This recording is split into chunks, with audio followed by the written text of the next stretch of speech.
The death of Elizabeth by Anonymous, the triumph of her lieutenant Mountche, flung its lustre over the last days of Elizabeth, but no outer triumph could break the gloom which gathered round the dying queen.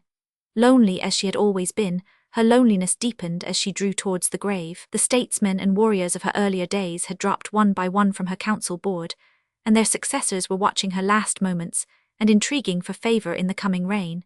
The old splendour of her court waned and disappeared. Only officials remained about her. The other of the council and nobility estranged themselves by all occasions. As she passed along in her progresses, the people whose applause she courted remained cold and silent. The temper of the age, in fact, was changing and isolating her as it changed. Her own England, the England which had grown up around her, serious, moral, prosaic, shrank coldly from this child of earth, and the Renaissance, brilliant, fanciful, unscrupulous, irreligious. She had enjoyed life as the men of her day enjoyed it, and now that they were gone she clung to it with a fierce tenacity.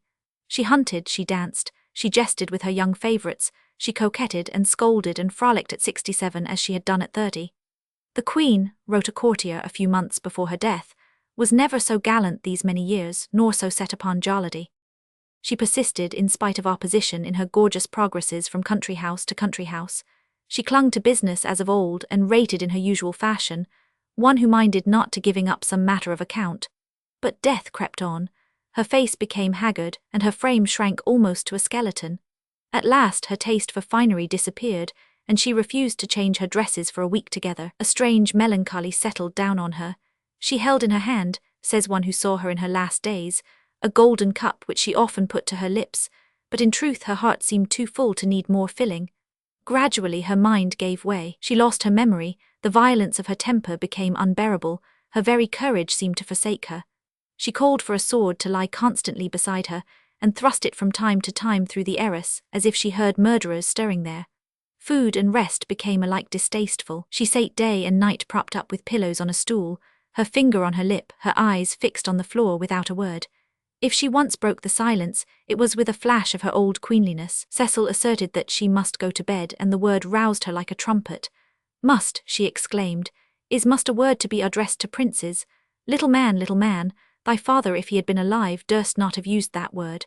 Then, as her anger spent itself, she sank into her old dejection. Thou art so presumptuous, she said, because thou knowest I shall die. She rallied once more when the ministers beside her bed named Lord Beauchamp, the heir to the Suffolk claim, as a possible successor. I will have no rogue's son, she cried hoarsely in my seat, but she gave no sign save a motion of the head at the mention of the King of Scots. She was in fact fast becoming insensible, and early the next morning the life of Elizabeth, a life so great, so strange and lonely in its greatness, passed quietly away. Notes: Mountche, the Queen's lieutenant in Ireland, who had had considerable success in dealing with the Irish rebels. This chill of the Renaissance. In her irreligion as well as in her brilliancy and fancy, Elizabeth might fitly be called the child or product of the pagan Renaissance or new birth, as the return to the freedom of classic literature, so powerful in the England of her day, was called. Thy father, the great Lord Burghley, who guided the counsels of the Queen throughout all the earlier part of her reign. The Suffolk claim 1. The claim derived from Mary, the sister of Henry VIII, who married Charles Brandon, Duke of Suffolk. James, who succeeded Elizabeth, was descended from the elder sister Margaret, married to James IV of Scotland.